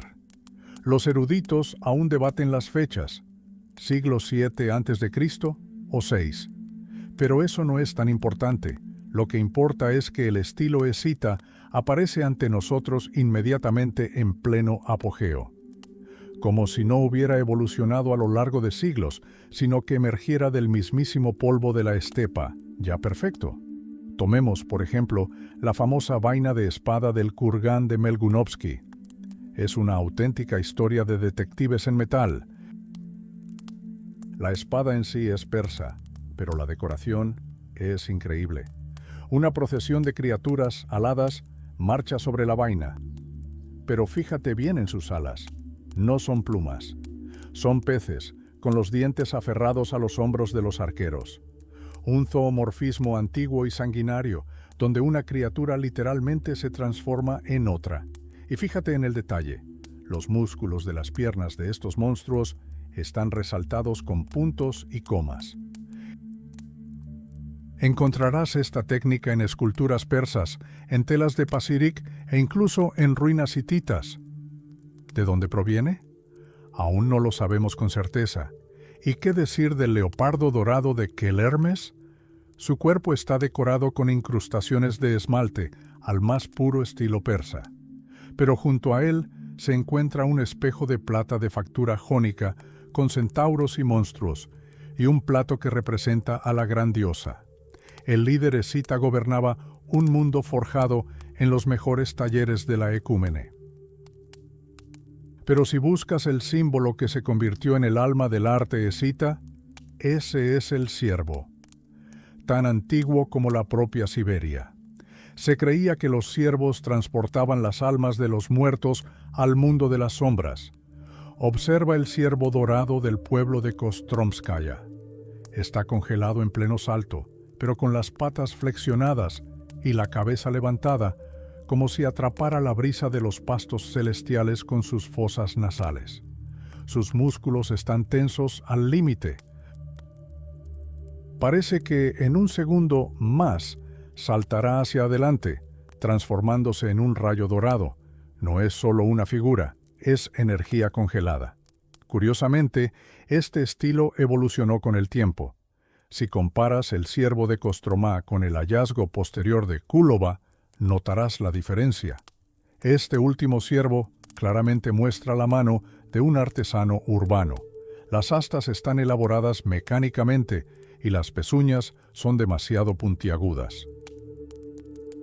Los griegos de Olbia intentaron imitar a los nómadas, pero no captaron la clave, el espíritu de la bestia. Simplemente llenaron el espacio vacío con diminutas figuras, alterando la integridad de la imagen. Para los escitas, la bestia estaba viva. Para los griegos, era simplemente un intrincado adorno. Ahora viajemos a las montañas de Altai, a las gélidas tumbas de Pasirik. Aquí las escenas de lucha animal alcanzan su apogeo. No son simples peleas, son batallas cósmicas. Un tigre salta sobre el lomo de una cabra montesa y literalmente oímos el crujido de sus vértebras. El cuerpo de la víctima se retuerce de una forma que desafía la anatomía, pero ahí reside el genio del nómada. No transmitía forma, sino sentimiento. Este es el ritmo de la vida y la muerte, capturado en fieltro, cuero y oro. Observa los tatuajes del cacique Pasirik. Sus brazos están cubiertos de criaturas fantásticas, grifos con crestas de gallo, monstruos con nalgas invertidas. No son simples dibujos, son un mapa de sus hazañas y conexiones místicas. Incluso después de 2000 años, estas líneas emanan un poder feroz. Pero hay un detalle que une a los escitas con los rincones más remotos del planeta, las astas. Astas enormes y ramificadas que coronan las cabezas no solo de ciervos, sino también de caballos e incluso de criaturas míticas. En los túmulos funerarios de Pasirik, los caballos eran enterrados con máscaras de astas. ¿Por qué? ¿Para transformar al caballo en un ciervo? ¿Para darle el poder de un ave? Esta magia nos transporta al lejano oriente, a China.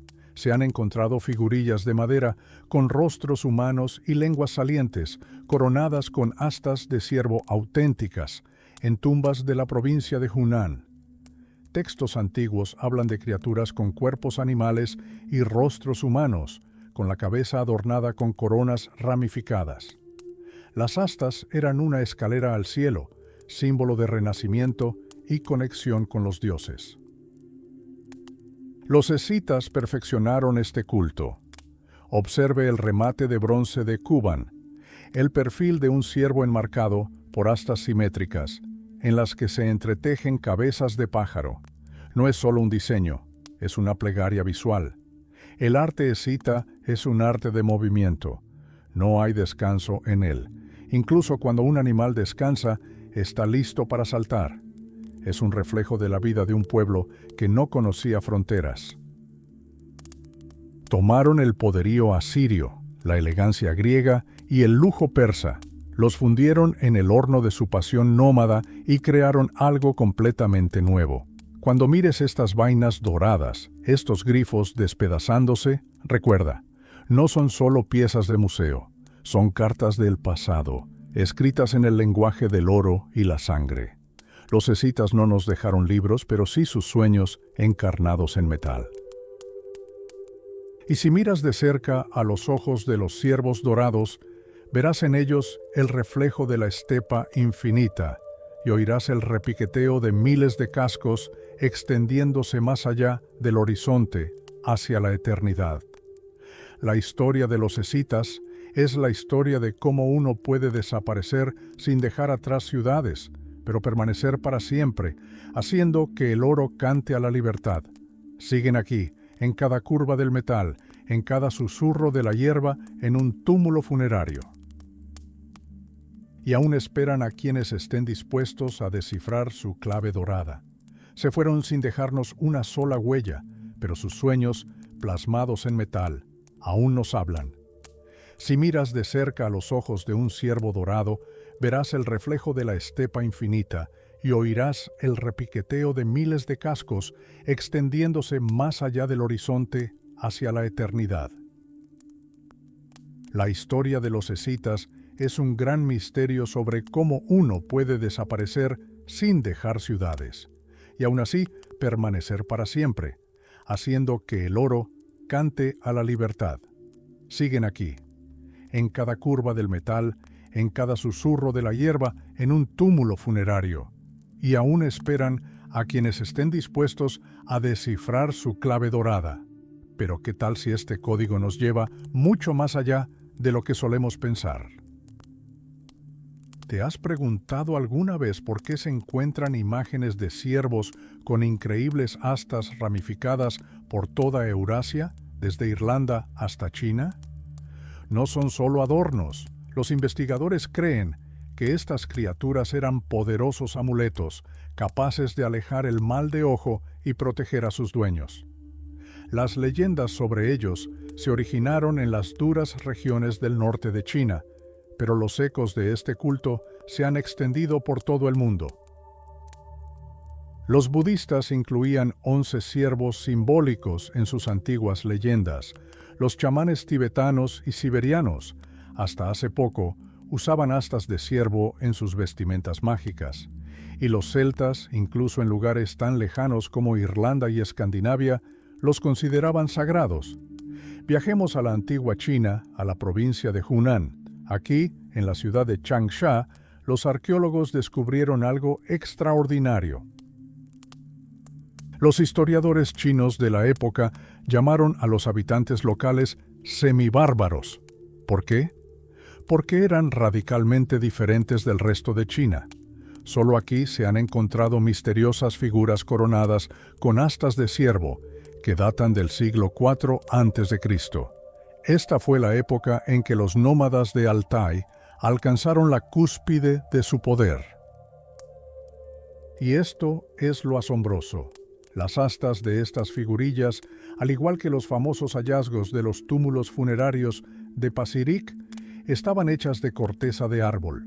Este es un rastro directo que nos lleva a las profundidades de Siberia, a los inflexibles artesanos de la estepa que veían el mundo de una manera diferente. Para los nómadas, el mundo entero era un patrón. Decoraban arneses de caballos como si fueran el lienzo de un gran artista. Ciervos, águilas, grifos con rasgos de tuzas, pájaros con crestas de gallo, todo entrelazado en un ritmo frenético. Imagínense, feroces depredadores felinos, grabados en madera y metal, evocan involuntariamente los versos de Pushkin sobre el gato sabio que caminaba con una cadena. Esto no es solo una coincidencia, es una profunda memoria cultural intrínsecamente arraigada en nuestro código. ¿Sabes qué es lo más asombroso de su arte? La talla de hueso y madera era su principal artesanía. Los artesanos de Pacirik trabajaban la madera sencilla con tanta maestría que sus obras maestras, cabezas de cabras montesas o carneros, parecían más majestuosas que lingotes de oro. Cubrían la madera con láminas de oro o plomo de la más alta calidad, creando la ilusión de un metal precioso de gran tamaño. Y sin importar el tamaño de la figura, siempre estaba perfectamente proporcionada. Incluso un nómada turco común cerca de Sapor, 2000 años después, talló una figura de cabra con higos secos para que pudiera estar junto a los tesoros de los reyes escitas. Este es un arte que lleva en la sangre. Pero aquí está el misterio. El caballo era el centro de la vida del nómada, sus alas y su salvación. Sin embargo, en su arte, las representaciones del caballo son extremadamente raras. ¿Por qué? Quizás era demasiado sagrado para ser replicado. Todo lo demás, sin embargo, se volvió ornamental. Un artesano escita podía transformar fácilmente un carnero en una figura geométrica y, en el entretejido de líneas, discernir repentinamente la silueta de un lobo. El efecto de estas imágenes de animales es simplemente asombroso. Criaturas reales y míticas chocan, se entrelazan y se ensarzan en combate con tal ferocidad que un mundo lleno de energía primigenia se abre ante nosotros. Músculos tensos, una mirada temerosa, cuernos majestuosos. Cada detalle aquí conspira para transmitir una escena de la vida real, que el artesano vislumbró durante una cacería y capturó para siempre.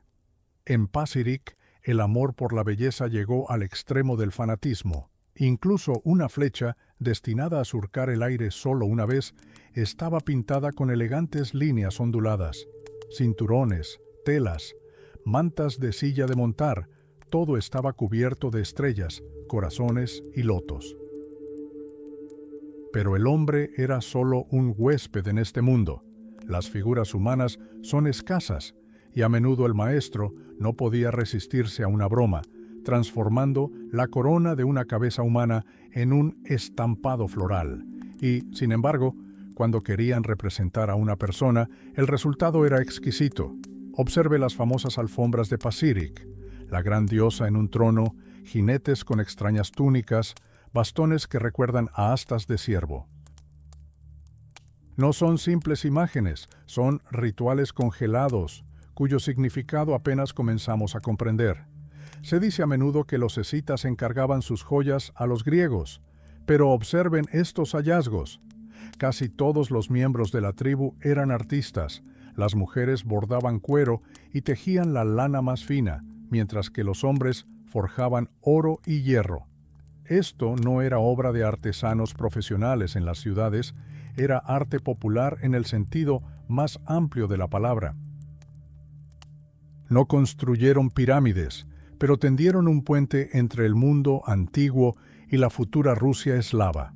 Los escitas desaparecieron repentinamente, como si se hubieran hundido en un pozo profundo, pero las consecuencias de su caída resonaron a lo largo de la historia.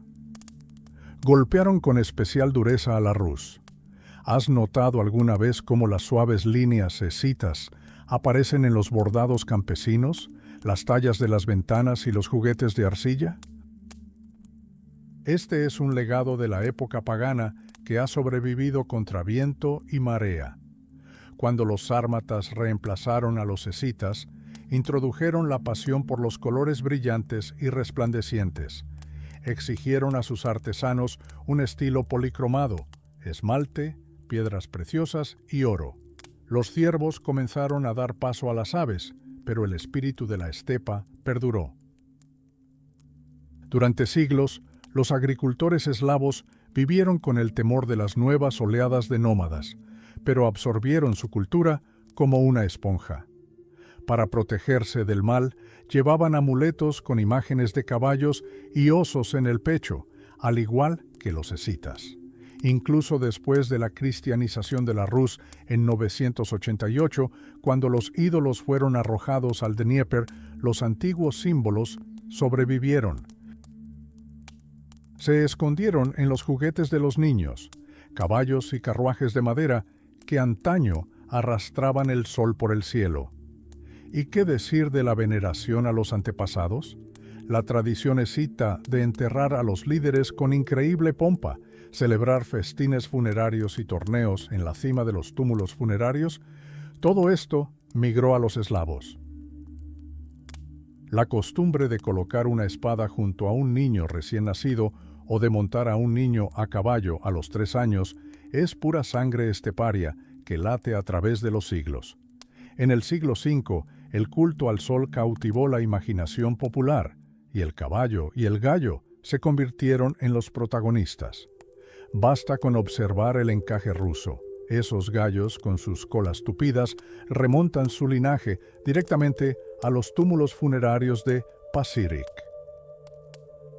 La mezcla de abstracción y belleza natural, donde la cresta del ave se transforma repentinamente en astas de ciervo, es el estilo característico de esos mismos antiguos maestros.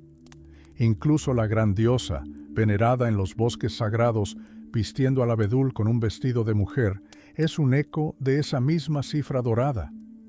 La influencia escita se ha filtrado incluso en las piedras de las iglesias ortodoxas. Observe las fachadas de las iglesias de Vladimir y Suzdal y la catedral de Yuriev-Polsky. Entre los santos habitan extrañas y encantadoras bestias. Los historiadores del arte debaten sobre su origen, Georgia, Armenia u Occidente, pero observe con más atención, se trata de las mismas criaturas de las fantasías escitas, resucitadas en el siglo XII por un maestro cristiano. Hasta las reformas de Pedro el Grande, el arte ruso conservó este código estepario, y aunque hoy ya no recordamos los nombres de aquellos maestros, sus patrones siguen con nosotros.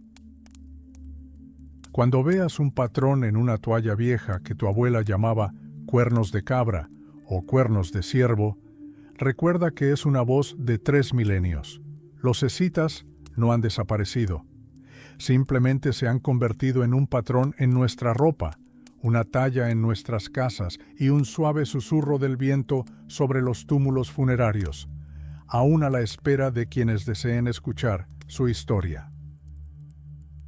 ¿Te has preguntado alguna vez por qué los patrones de objetos antiguos de diferentes partes del mundo son tan similares?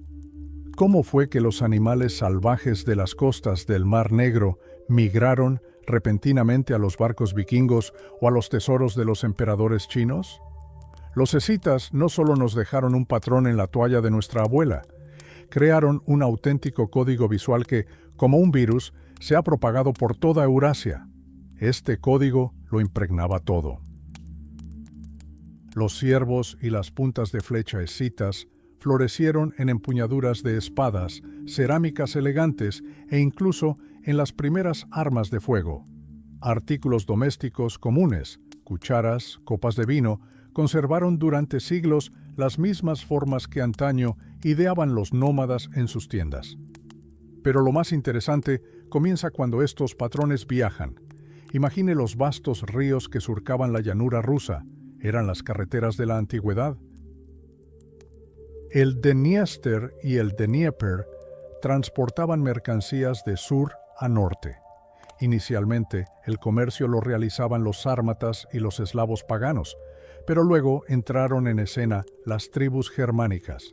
Los godos, que invadieron el reino del Bósforo, no se limitaron a saquear, sino que absorbieron su cultura, y al regresar al norte, a sus tierras brumosas, trajeron consigo no solo sacos de oro, sino también imágenes escitas. Así, el estilo animal impregnó Escandinavia y el norte de Alemania. Admira el famoso caldero de plata de Gundestrup, descubierto en Dinamarca. Es un cuenco colosal, una obra maestra del arte antiguo. Si observas con atención las bestias fantásticas y los elefantes que lo adornan, reconocerás el estilo característico de los maestros de las estepas del Mar Negro. Incluso la disposición de las escenas, jinetes marchando en diferentes direcciones, es puro clasicismo escita. ¿Cómo llegaron estos motivos a Jutlandia? Los estudiosos debaten si los celtas los trajeron del Danubio o si fueron una importación directa de las estepas del sur. Pero lo cierto es que el arte nórdico está imbuido del espíritu escita. Pero entonces llegó el siglo IV. Los hunos llegaron del este como un huracán. Los vínculos comerciales se desmoronaron y la región quedó aislada. Parecería que la historia de la influencia escita debería haber terminado allí. Pero no. El estilo escita-sármata demostró ser increíblemente resistente. Permaneció presente en la joyería elaborada por artesanos durante siglos, incluso cuando Escandinavia desarrolló su propio estilo, el llamado migratorio. Esos mismos rasgos aún eran visibles. Algunos investigadores intentan negarlo, argumentando que la diferencia temporal es demasiado grande, pero olvidan a un intermediario importante: los antiguos eslavos. Fue el arte eslavo el que preservó la esencia escita y la transmitió más al norte. Ahora avancemos rápidamente hasta el siglo IX. La era vikinga. Los severos norteños volvieron a estrechar lazos con el sur de Rusia, llegando hasta el Volga y el mar Caspio. Y entonces ocurrió algo increíble. Las formas escitas florecieron con renovado vigor. Observen las placas de bronce de Borre, Noruega, el mismo ciervo, los mismos grifos, las mismas líneas que delinean los músculos de los animales. No es solo un parecido, es un linaje directo. Incluso las cabezas de monstruo en las proas de los famosos barcos de Oseberg y Gokstad cumplían la misma función que los amuletos escitas: protegían del mal de ojo. El caballo de Gokstad es prácticamente una copia del caballo de bronce de Kerch, creado 1500 años antes. Pero la huella escita llega aún más lejos, a las Islas Británicas. Por un lado, este estilo fue introducido allí por los vikingos. Por otro, llegó a través de una ruta tortuosa a través de Alemania con los godos. Cuando los godos abandonaron la región del Mar Negro, trajeron consigo joyas multicolores. Así, el estilo animal resurgió en Rumanía, Austria, el Rin y finalmente cruzó el Canal de la Mancha. En el corazón de Gran Bretaña, en el tesoro de Sutton Hoo, se descubrió la tapa de un cofre de dinero. Representa a un ave con un pico enorme atacando a un pato. Este motivo es idéntico al oro siberiano. Un ave rapaz con ojos redondos, devorando a su presa, es una imagen que ha migrado de Siberia a Francia e Inglaterra a lo largo de los siglos, prácticamente inalterada. Incluso en las cruces celtas de las remotas islas Shetland, se puede encontrar un león en una pose escita característica con los músculos delineados por puntos y comas. Este es el mismo código estepario que ni el tiempo ni las fronteras han podido borrar. Pero si crees que los escitas solo miraban hacia el oeste, te equivocas. Su influencia en el este no fue menos asombrosa. Ya en el siglo IV a.C., los productos escitas comenzaron a penetrar en China. Se han encontrado placas de bronce que representan ciervos y tigres corriendo, que parecen hechas por artesanos de las montañas de Altai, en las provincias de Ordos y Hunan.